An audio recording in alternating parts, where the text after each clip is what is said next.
Olá pessoal e sejam bem-vindos a mais um episódio do canal Dividendos. Normalmente o canal é dedicado a uma análise fundamental de empresas e do seu valor, mas quer também abordar uma outra componente, a análise técnica, que é muito comum vermos em capas de YouTube ou mesmo cursos em páginas pessoais ou profissionais. O objetivo da análise técnica é então dar-nos uma ideia do comportamento do ativo através da análise de padrões e indicadores e tentar dessa forma lucrar com os movimentos do mesmo. Este episódio vai ser dedicado às componentes mais básicas e vou criar uma playlist onde vou colocar futuros episódios assim que vamos começar. Ora, eu vou usar o TradingView para esta explicação, mas existem outras plataformas como o PT Investing que podes também experimentar e que têm as mesmas funcionalidades. Neste caso específico, estamos a ver o comportamento do preço de uma ação da Apple ao longo do período de tempo que vem na parte inferior. Cada ponto da linha azul é o preço diário que a ação tinha quando o mercado fechou nesse dia específico. Isto pode confirmar-se pela opção no canto superior esquerdo e vai ser importante lá mais para a frente. Como veem, o preço da ação não sobe sempre, nem desce sempre na vertical. Há movimentos de subida, maiores ou menores, seguidos de movimentos de queda, também eles com mais ou menos intensidade. O que podemos desde logo tentar fazer é identificar então uma tendência. A tendência é fácil de identificar se olharmos para os momentos de transição de subida para queda e vice-versa. Por exemplo, no caso da Apple, vemos que desde 2019 os momentos de transição entre queda e subida ocorrem cada vez a preços mais altos. Se olharem, por exemplo, para o mesmo gráfico da Alibaba, veem que esses pontos são cada vez mais baixos e por isso chamam-se mínimos decrescentes. O mesmo acontece com os máximos ou pontos onde o preço atinge um pico e começa a cair. Máximos crescentes no caso da Apple e máximos decrescentes no caso da Alibaba. Assim que mínimos crescentes e máximos crescentes definem uma tendência positiva. Mínimos decrescentes com máximos cada vez mais baixos definem uma tendência negativa. Fácil, certo? Agora, outra coisa. Já repararam que por vezes o preço parece que chega a um determinado valor e volta a cair? Ou que baixou várias vezes até ao mesmo valor e voltou a subir? Isto são normalmente consideradas linhas ou zonas de suporte ou resistência. Uma linha de resistência é quando, por exemplo, o preço chegou aos $122 por várias vezes, mas voltou a cair.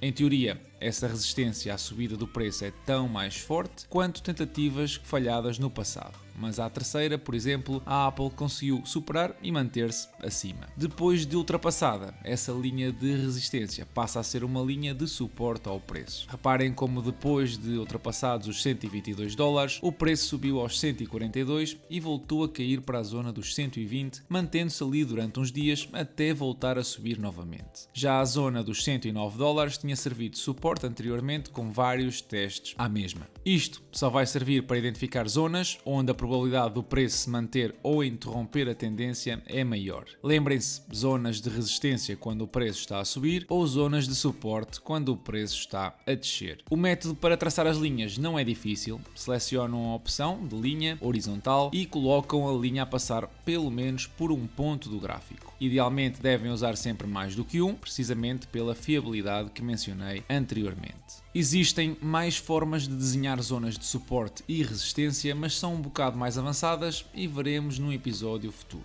Até aqui já sabes como identificar tendências e zonas onde a probabilidade do preço inverter essas tendências é maior, mas este tipo de gráfico não nos dá muita informação. Apenas conheces o preço no fecho do mercado e nada mais. Felizmente, existe a possibilidade de mudar para um gráfico de velas. E o que é isto de um gráfico de velas? Neste gráfico, cada vela representa a variação do preço ao longo de um dia. Um dia porque é a opção que tenho selecionada e já vamos ver outras opções. Aqui vemos que as velas têm cores verde e vermelha, mas porquê é que isto acontece? É muito simples. Se a vela está verde, significa que nesse dia o preço no fecho do mercado era superior ao preço de abertura. Se a vela for vermelha, é o oposto. O preço de fecho foi inferior ao preço com que abriu o mercado. E se repararem bem, não só temos duas cores diferentes, mas também o formato é muitas vezes distinto. Conforme a variação do preço ao longo da unidade, neste caso do dia, a vela pode deixar wicks a indicar a movimentação da mesma. Por exemplo, nesta vela específica, o preço abriu nos $156, caiu até aos 153, voltou a subir até aos 158 e fechou nos 157 17,96. Como é um preço de fecho superior ao preço de abertura, a vela pinta-se de verde. Neste outro exemplo, a vela abriu nos $179, variou entre os 170 e os 181 e fechou nos 172, bem abaixo do preço de abertura e por isso se vê de cor vermelha. Também não é complicado, certo? E a vantagem é que este gráfico nos dá muito mais informação do que o gráfico da linha que vimos no início. Algo que também é muito útil é o volume de transações das ações nessa janela temporal. Ao selecionar volume nas opções indicadores, aparece-vos um conjunto de barras na zona inferior.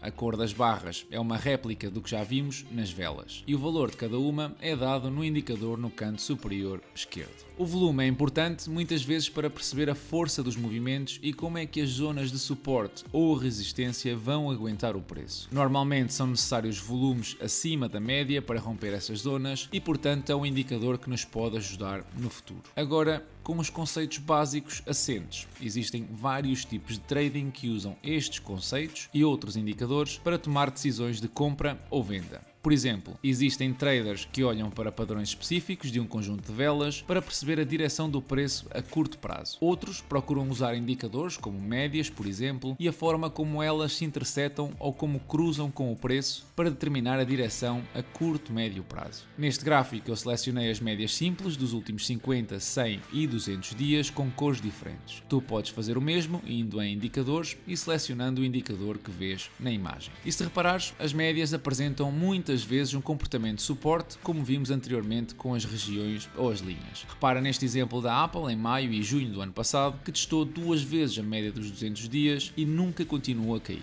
Ou em outubro de 2021, em que usou a média dos 100 dias e reverteu a queda. Estes são pequenos detalhes que se calhar te passavam despercebidos, mas que agora começas a perceber que o mercado não se mexe de forma aleatória. E agora que já dominas as bases, a importância da janela temporal. Tudo o que vimos representado até aqui respeita a unidade selecionada. Cada vela representava um dia, cada barra de volume representa um dia e as médias representam 50, 100 e 200 dias. Mas podemos selecionar, por exemplo, uma unidade diferente. Ao selecionar semana, cada vela representa agora uma semana distinta. A lógica continua a ser a mesma. Se o preço de fecho na sexta-feira for superior ao preço de abertura da segunda anterior, a vela é verde. Se for inferior, será vermelha. O volume, idem aspas, continua a refletir a cor de acordo com as velas, mas representa o volume total de transações dessa semana. Agora, se repararem nas médias, estas mudaram e muito. Com esta unidade, as médias 50, 100 e 200 já não representam dias, mas sim semanas. E como veem apenas no final de 2018, o preço tocou a média das 200 semanas, tendo posteriormente a média de 50 períodos servido sempre de suporte ao preço. Se modificarmos a escala para mês, a lógica continua a ser igual.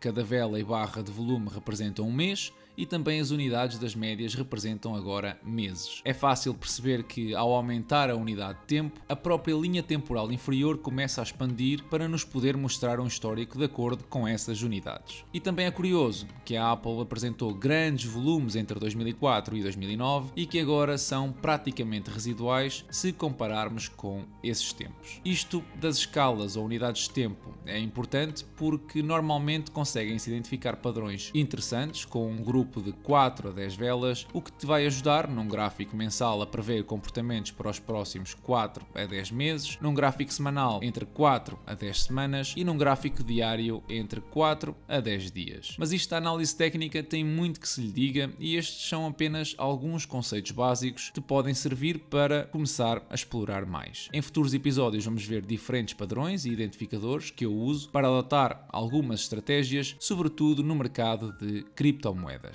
Esta semana ficou marcada por nova subida das taxas de juros do Banco Central norte-americano, que produziu um comportamento estranho no mercado. Nesse mesmo dia, os índices subiram mais de 3% para perder tudo no dia seguinte. No seguimento do que acabámos de ver, o índice S&P 500 tinha atingido uma zona de resistência e não conseguiu fechar acima da mesma.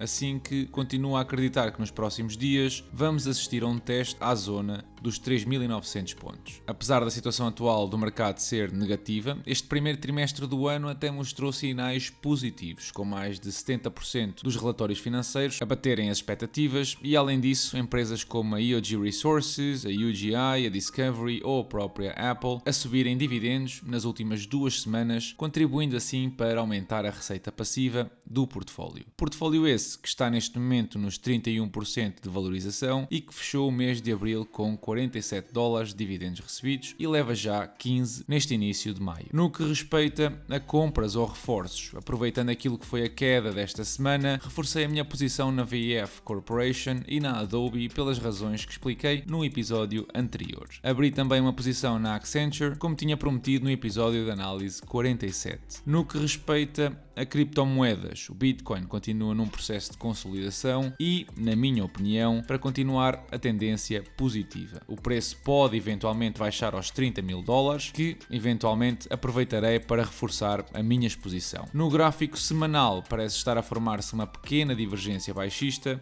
o que, a confirmar-se, é um sinal muito positivo para a recuperação do preço a níveis superiores. Para terminar, quero deixar um agradecimento especial a todos os subscritores, já somos mais de 1.300 pessoas e, como é óbvio, é muito gratificante ver a comunidade a crescer. Espero que esta partilha da minha experiência no mundo dos investimentos te ajude de alguma forma e, se ainda não subscreveste, apoia o canal dessa forma, deixando também um like sempre que te identificas com um episódio. Se tens ideias para episódios ou queres ver discutido um tema específico, não hesites em deixar a tua opinião na caixa de comentários, que tentarei colocar na lista de futuros episódios. Segue-me também no Instagram para receber conteúdo durante a semana. Da minha parte, desejo-vos a todos uma excelente semana e bons investimentos.